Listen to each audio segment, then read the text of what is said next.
nós aí. E o mundo tá esquisito, né, Daniel? Da última vez que a gente conversou, a gente ainda não tinha, apesar de eu já ter falado sobre esse assunto com outras vezes aqui com outros caras, Legal. O Trump ainda não tinha decidido que ia taxar o Brasil em 50%, né? Tava uma taxinha de 10% só. Tava leve ali. A gente tava inclusive ali meio na moita, esperando ver o que ia acontecer e tal. Mas essa decisão tem umas 2 semanas, alguma coisa assim, por aí, né? 2 semanas e meia. Foi no dia seguinte lá do evento dos BRICS lá no Rio. Foi. Parece que foi uma resposta já, né? Então, aí teve a carta que ele mandou, que aparentemente é uma carta meio genérica que ele mandou pra todo mundo. Inclusive, ele diz na carta que a gente tem déficit com os Estados Unidos. Na balança comercial, ele usou esse argumento. E ele menciona Bolsonaro, ele menciona uma porrada de coisa ali.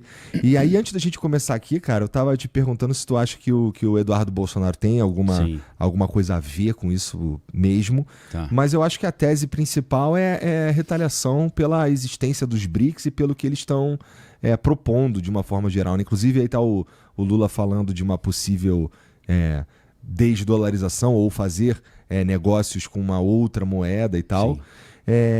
Mas vamos lá, esses 50% de taxa do Trump tá rolando, pelo menos a gente já viu aí em outras coisas que ele falou, que os caras ficam sacaneando. Existe uma sigla chamada TACO, que é o Trump Always Chickens Out, né?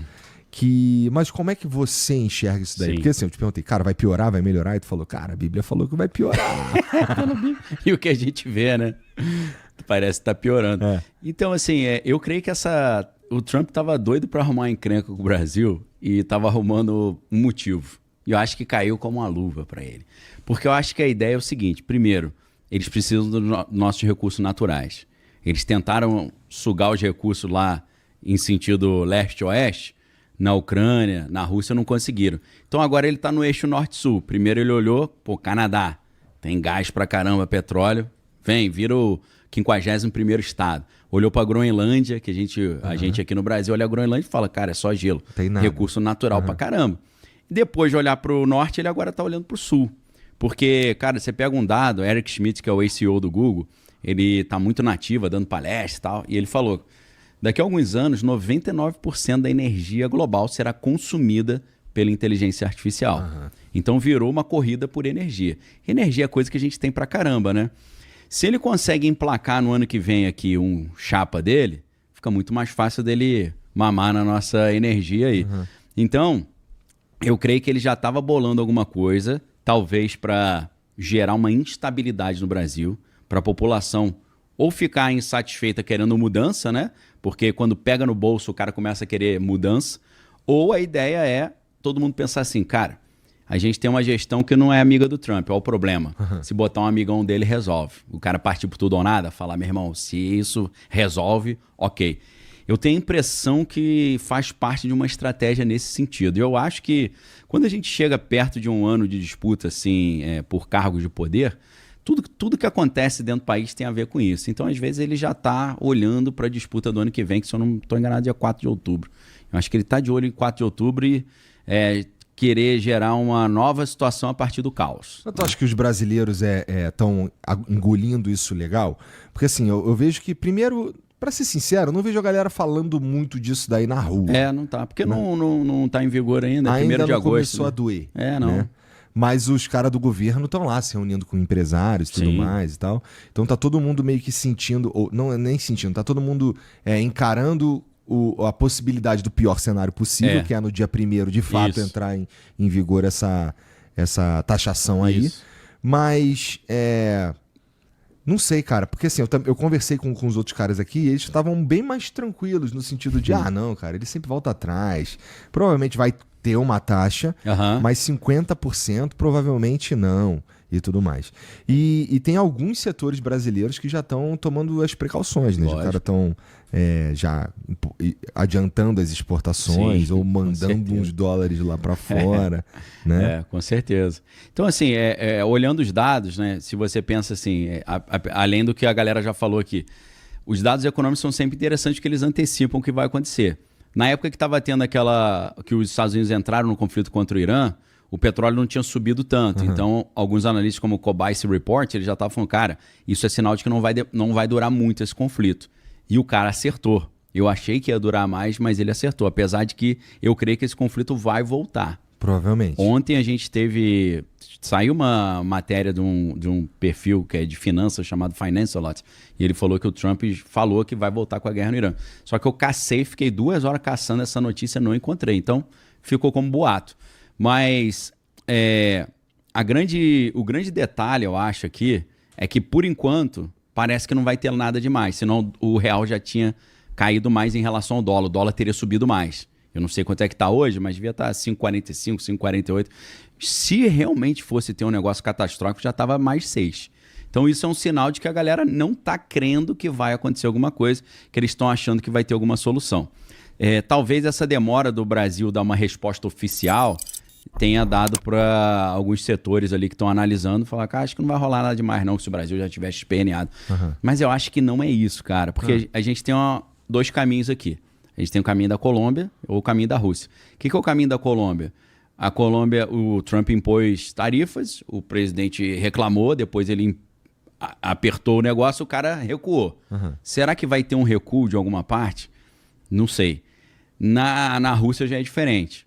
Quando começou a guerra na Ucrânia, os americanos retiraram a Rússia do SWIFT, começaram a impor sanções, congelaram bilhões dos bancos russos na Europa. Então, eu creio que a gente ainda tá difícil de analisar. Eu acho, aí tem gente que fala assim, poxa, mas se o Trump fizer isso, o Brasil vai quebrar e tal. E se o objetivo dele for quebrar o Brasil mesmo? Eu tô achando que ele tá a fim de quebrar o Brasil. Entendeu? Mas será que isso é capaz de quebrar o Brasil? Porque, essa pergunta é boa. Porque assim, o Lula, ele não parece estar querendo dar nenhum passo para trás, né? Na verdade, ele está sinalizando o contrário. Está sinalizando ali, pô, que ninguém manda aqui e tudo mais. Soberania e tal. Nesse sentido, eu concordo, assim, a princípio ninguém devia poder mandar aqui mesmo, tirando nós, com as merda que a gente faz aí, né, meu irmão? Faz parte. Faz um monte de merda, mas é a gente fazendo, né? Ninguém fazendo por nós. E por outro lado, calma aí, tinha Puta, esqueci. Fugiu? Não, é que você tava falando que ninguém tá querendo recuar. Parece que ninguém vai recuar. Ninguém tá querendo recuar mesmo. Então, mas tinha um outro... Apesar de que o Trump sempre às vezes dá uma recuadinha no chicken out, né? Mas assim, nós não estamos querendo... lembrei. Nós não estamos parecendo muito que vamos recuar, ou pelo menos assim como Estado, né? O governo. Acho que não. Parece que não. Parece que não. E assim, essas taxações ao Brasil, tirando... a gente está falando majoritariamente de commodity. Sim. Né? Tirando, sei lá, Embraer, que tinha uns acordos para vender uns aviões para lá. Pega pesado para eles. Mas a gente provavelmente encontrará novos mercados, assim. A gente pode, se essa taxa se realizar, a gente pode ter ali um momento de uma galera ir para o espaço mesmo, assim, pode ter uma galera que vai quebrar, né, provavelmente. Primeiro impacto, né? Mas em algum momento a gente se reorganiza. Sim, né? Tem uma saída aí. Quebrar o Brasil... Tem uma saída. Eu não sei se ele consegue. É mais difícil. Mas, por exemplo, o cenário do Brasil quebrar... A gente tem, por exemplo, 3 cenários. Tem um cenário de risco mínimo do Brasil quebrar, um cenário de risco moderado e um cenário preocupante. No cenário preocupante, o Brasil os americanos iam insistir nessas taxas, o Brasil ia deixar de exportar para os Estados Unidos e ia exportar para os seus amigos dos BRICS, principalmente a China. E se, porventura, num pior cenário total, o Brasil for retirado do SWIFT, que é o sistema de pagamento internacional, e o Brasil tiver com dificuldade de contrair empréstimo internacional, ficar isolado, caso a OTAN e a Europa, a União Europeia, também imponham tarifas sobre o Brasil, o que não está descartado, o Mark Rutte, que é o secretário-geral da OTAN, ele falou isso na mesma época que o Trump falou. Porque o que o Trump falou um tempo atrás, antes de chegar a essa ideia da tarifa? Ele falou, olha, os 3 vilões que estão patrocinando a Rússia na guerra na Ucrânia são China, Índia e Brasil. Eu falei, mas por quê? O que eu tô fazendo? Ele falou, são os 3 que compram petróleo e diesel russo. Mas a Europa também compra com certeza. Gás, o problema é que o Brasil, cara, depois de 2022, quando começou a guerra na Ucrânia, ele se tornou o maior consumidor de diesel da Rússia. Então os caras estão olhando quem mais compra. A gente é um dos que mais compra aí. Aí o canhão virou para cima da gente. Entendi. Aí eles falaram, vocês estão financiando. Parem de mandar comprar esse material da Rússia porque vocês estão financiando a guerra. Se continuar, a gente vai botar tarifas. Aí é o Senado americano, na pessoa de um cara loucaço, Lindsey Graham, ele falou, nós estamos com um projeto de 500% de tarifa em quem comprar material da Rússia. Esse é maluco. Esse é malucaço. Mas é poderoso pra caramba. Ele tá em vários comitês e tal, comitê comercial, comitê de inteligência, é veterano. E ele disse, esse Lindsey Graham, que o Trump gostou do projeto e falou que vai assinar se chegar na mão dele. Você fala, pô, mas não é fixo 500%. Ele falou que é de 0 a 500. Então o Trump pode escolher 2 ou 499, né? Então, pô, isso aí seria preocupante pra caraca, né? Então, essa galera que tá nesse grupinho, Índia, China e Brasil, a gente pode desviar as nossas exportações para eles. Só que aí o que acontece? Se eles desligarem o SWIFT e talvez até desligarem o GPS, que ainda tem essa questão, a China ia oferecer esse serviço para a gente. E já está, isso já meio que está acontecendo, porque ontem chegou o Union Pay ao Brasil, que é o sistema chinês de pagamento. Quando eu olhei, você viu isso? Não vi. Foi ontem. Vinculado a uma fintech nacional que vai oferecer esse serviço. E eles estão programando para até o final do ano já ter serviço de cartão de crédito. Porque o que acontece na Rússia, por exemplo, e aí em vez da gente ir no caminho Colômbia, se for para a Rússia, Visa e Mastercard não funciona mais aqui. E aí como é que fica? Aí vem o CIPS, que é um sistema chinês, e mais o Union Pay para fazer esse pagamento. Só que aí o que acontece? A gente fica na mão da China, meu irmão. A China está com alguns problemas porque o crescimento chinês está abaixo do esperado, tem algumas questões internas também complicadas. Então, se a gente ficar dependendo da China e a China meio que der uma pipocada, a gente vai pro saco junto.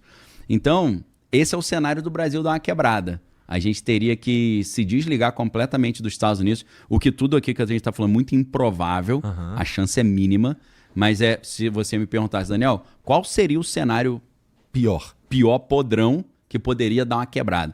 É esse cenário da gente ser desligado do comércio internacional, substituir o nosso sistema de pagamento pelo sistema chinês e a China ter alguma dificuldade econômica e uma crise lá resvalar numa crise aqui. Seria essa a dificuldade. Mas lembrando, é um cenário altamente improvável. O mais provável é que seja um cenário, uma crise mais light e daqui para frente, quem sabe, se os Estados Unidos conseguiram chegar a um acordo comercial até com a China, pode chegar com o Brasil também. Né? Então pode ser que haja um meio termo. Essa é a esperança. Mas eu acho muito prudente, às vezes, a gente viver um lema que é espere o melhor, mas prepare-se para o pior, né? Para você não ser pego de surpresa. Você não vai ficar igual maluco, mas você pode, cara, se acontecer, eu tenho um planinho já. Não vou botar dinheiro nisso nem nada, mas já pensei sobre isso.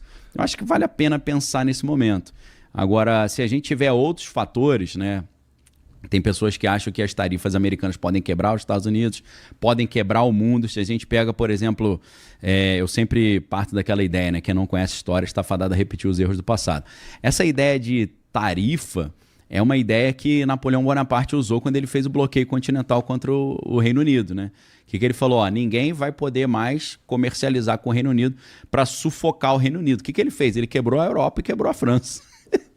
Ele tentando quebrar o inimigo, ele se quebrou. E aí começou o contrabando, começou o mercado paralelo, a galera começou a fazer... O Portugal, a família real veio para o Brasil, continuou fazendo esse comércio.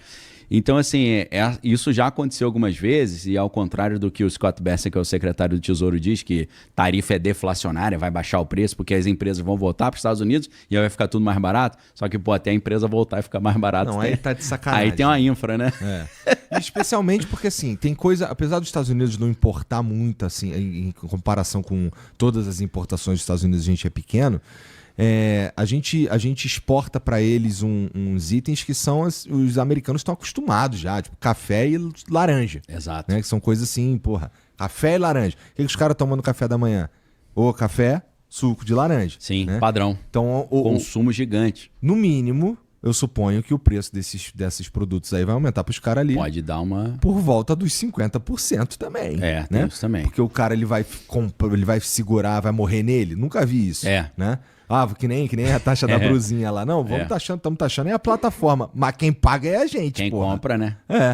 Então, fico pensando se isso também não atrapalha o próprio governo Trump. O que tu acha que tá passando pela cabeça dele, cara? Cara, aí assim, eu vou para um cenário mais curupira aqui agora, tá? Eu avisei que é curupira. Não, mas já te perguntei essa Existe o interesse do Trump de quebrar os Estados Unidos também, pô.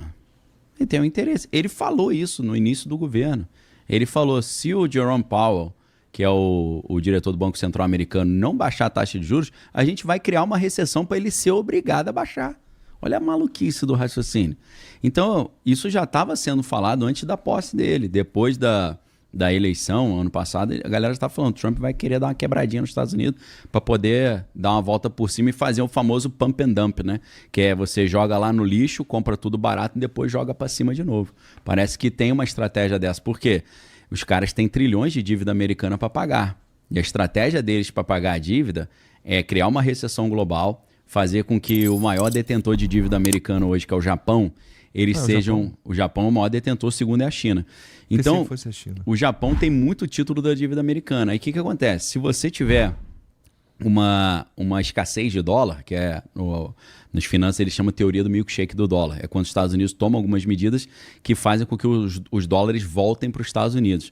Por exemplo, um cenário de incerteza global, os caras tiram o dinheiro de países emergentes, com medo do país quebrar, e mandam o dinheiro de volta para os Estados Unidos. Quem estava com dinheiro investido em moedas de países emergentes, volta para o dólar, né? A galera corre para o Porto Seguro.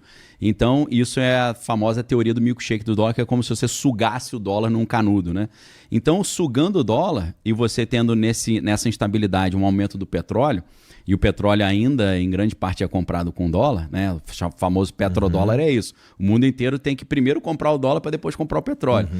E o Japão não é autossuficiente em petróleo, e a economia japonesa é muito sensível à questão do petróleo. A economia japonesa já está fragilizada, porque no Japão tem um negócio chamado, que o mundo faz a partir da economia japonesa, que é o carry trade.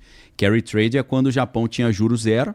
Aí o que o malandro fazia? Pegava dinheiro emprestado. O cara pegava 1 milhão lá, ia devolver depois de 10 anos o mesmo 1 milhão, só que ele pegava 1 milhão e aplicava em países emergentes que estava dando 15% de juros. Pô. O Brasil está com 10,5%, está com 15%, não, agora é 10%, né, se não estou enganado.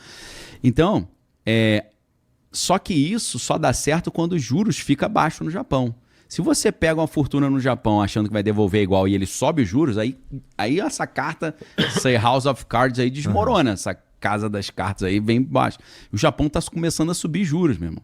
Isso já gera uma maluquice nesse sistema financeiro, porque tem trilhões de dólares envolvidos nesse carry trade. Mas se o petróleo sobe, aí o que o Japão vai fazer? Cara, vai ter que caçar mais dólar para comprar mais petróleo para pagar mais caro. E se não tiver dólar, meu irmão? Se os Estados Unidos tiverem chupado o dólar todo, eles vão ter que vender os títulos da dívida para transformar em dólar para poder comprar petróleo. Então, é uma estratégia maquiavélica de quebrar o mundo, mas fazer com que os Estados Unidos consigam reaver ou retomar o controle sobre a sua própria dívida. E aí, depois disso tudo numa crise, sempre quando no movimento do mercado tem uma crise, baixa a taxa de juros para aquecer a economia. Então teria um contexto favorável para baixar os juros, a dívida americana ia ficar muito mais barata, eles iam pagar mais barato e assumir o controle da sua própria dívida. Então quebrar propositalmente o mundo é uma coisa insana, mas isso tem sido falado ipsis literis pelo Trump desde o início do governo. É porque não circula muito esse tipo de ideia, porque é contraintuitivo. Você fala, não, ele quer que os Estados Unidos seja próspero, não ele quebre. Mas tem um interesse de dar uma quebrada para, no final das contas, o mundo quebra, o dólar vai lá em cima, o dólar fica super valorizado, eles imprimem uma tonelada de dinheiro de novo para pagar a dívida, e aí conseguem pagar a dívida enquanto o mundo passa o sufoco e os Estados Unidos se recuperam mais rápido e vão virar os donos do planeta Terra, continuando nessa ideia dos Estados Unidos ser uma potência unipolar global. E nessa ideia também, por isso que ele gosta ou não gosta muito da ideia quando a gente começa a falar em fazer trocas usando outras moedas, né? Nunca nenhum presidente gostou e várias guerras começaram por causa disso. Isso se você quer arrumar encrenca com os Estados Unidos, fala que tu não vai usar mais o dólar, meu irmão. E é o que está sendo falado, né? Os BRICS, a proposta é isso, né? BRICS é o grupo dos países emergentes que não quer um mundo unipolar comandado única e exclusivamente pelos Estados Unidos, eles querem um mundo multipolar com várias zonas ali, né, de potências regionais governando simultaneamente. Mas não é também a China querendo, de certa... Porque assim, do BRICS inteiro, que tem país pra cacete agora tem 10 aí, vai entrar mais gente. Vai entrar mais gente. Do BRICS inteiro aí, quem é potência pra valer é a China. A Rússia com potência bélica, mas está enrolada com a guerra tá lá na Ucrânia. tá lá com a Índia tem a sua expressão também, né? Mas a China é um outro patamar. A China é o grande oponente agora. Até do ponto de vista cultural, É o né? arqui-inimigo. A China tem milhares de anos de sociedade, né? É um país que funciona meio que, se depender, não sei, posso estar falando merda aqui, mas parece que se você tem um negócio e ele dá certo na China, você nem precisa que dê certo em outro lugar mesmo, não. Né? Você já tem 1,5 bilhão de clientes ali, Pois né? se estiver rodando lá, tá legal. Então, o BRICS, ele é meio que um... não sei também, mas assim, aparenta que Sim. a China é quem manda, só que meio que dá as sombras, de certa forma. Também.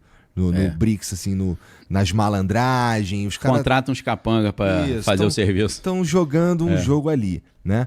Então, as decisões que são tomadas no BRICS ali, por mais que a gente... Isso aqui é total especulativo também. Tá. Suponho que, assim, é a China que toma, na verdade, as decisões ali no fim das contas. Deve ter um peso enorme, né? Porque é o maior de todos. Sim, com certeza. Ali. E aí... Então, uma guerra americana contra o BRICS é quase que uma guerra direta contra a China. É uma antecipação dessa guerra. Na verdade, tudo isso que tem acontecido nas últimas décadas já é uma preparação para isso. Porque esses planos geopolíticos, assim, para você programar uma guerra com a China, impedir a China de ser a nova potência global, conforme um grande investidor como Ray Dalio profetiza isso, no livro Princípios para uma Ordem Mundial em Transformação, que é um tijolo, mas tem um videozinho legal, né, um resumo. Qual é o racional? O racional é o seguinte: para a gente impedir a China de ser uma potência global, racional do Pentágono, né? Dos planos lá da cúpula americana, a gente tem que, antes de eu brigar com a China, eu tenho que tirar de cena a Rússia e depois eu tiro de cena os amigos do Oriente Médio. Eu preciso tirar a Rússia e o Irã de cena, para depois os Estados Unidos partirem para cima da Rússia da China, e a China não tenha nenhum amigo para ajudar. Então, nós estamos vendo isso ser desenrolado já há muitos anos. Porque essa guerra que está tendo entre Ucrânia e Rússia, na verdade, os primeiros momentos disso é em 2003. Ela se esquenta em 2013 com o movimento da Praça Maidan, o Euromaidan, que a galera começou a reclamar contra o presidente, falando... Porque o que estava acontecendo é o seguinte: um presidente amigo da Rússia ganhava, os Estados Unidos derrubavam o cara. Aí... o amigo dos Estados Unidos estava no poder, a Rússia derrubava o cara. Aí ficava essa dança das cadeiras, né? Teve uma hora que aí o angu azedou, virou um conflito. E acontece isso agora. Então, o que a gente está vendo acontecer na Rússia, principalmente de 2013 para cá, já é a preparação de envolver a Rússia num atoleiro para tirar os caras de cena. O cara chegar e falar: pô, China, tô enroladaço aqui na Ucrânia, não vou poder te ajudar agora não, meu irmão. E aí agora é a fase 2. A fase 2 é tirar o Irã. Então, devagarinho, depois do 7 de outubro, a gente vai vendo esse novo mapa do Oriente Médio sendo formado. Então, eu acho que a etapa 1 já rolou, ou está rolando ainda. A 2 começa agora para chegar na 3. O objetivo é sempre pegar a China mesmo. E nesse sentido, então, a gente não pode esperar um fim do conflito Rússia e Ucrânia tão cedo, né? Se isso daí estiver de fato rolando. Tipo, precisa que a Rússia invista seus recursos na guerra. Gaste tudo ali. Exato. Para estar fraca, né? Daqui a um tempinho. Porque assim, mesmo que se a guerra acabar daqui a uns 2, 3 anos, a Rússia vai estar fragilizada do ponto de vista econômico. Com certeza. Né? Então, acho que a estratégia é essa: botar a Rússia no atoleiro, depois botar o Oriente Médio no atoleiro também, ou fazer troca de regime. Porque sempre que eles falam assim, a gente não quer trocar o regime iraniano, mas é exatamente o que eles querem. É sempre o inverso do que está sendo falado, né? Então, a ideia é essa: tirar o Irã, tirar a Rússia para poder partir para a China. E isso tudo que a gente está vendo acontecer já é a preparação desse cenário. É claro que partir para cima da China, o Ocidente partir, isso significa a Terceira Guerra Mundial, literalmente. Talvez seja esse fato, entre outros, que tem levado os bilionários a já fazer os seus bunkers ou querer morar em Marte, né? Porque eles já sabem que está na agenda essa encrenca. Alguns apontam aí para 2030, 2032. Eu não sei como é que está na agendinha lá do pessoal do Pentágono, mas tá para essa época. Então a galera tá correndo atrás aí do que dá para curtir antes da zebra chegar, né?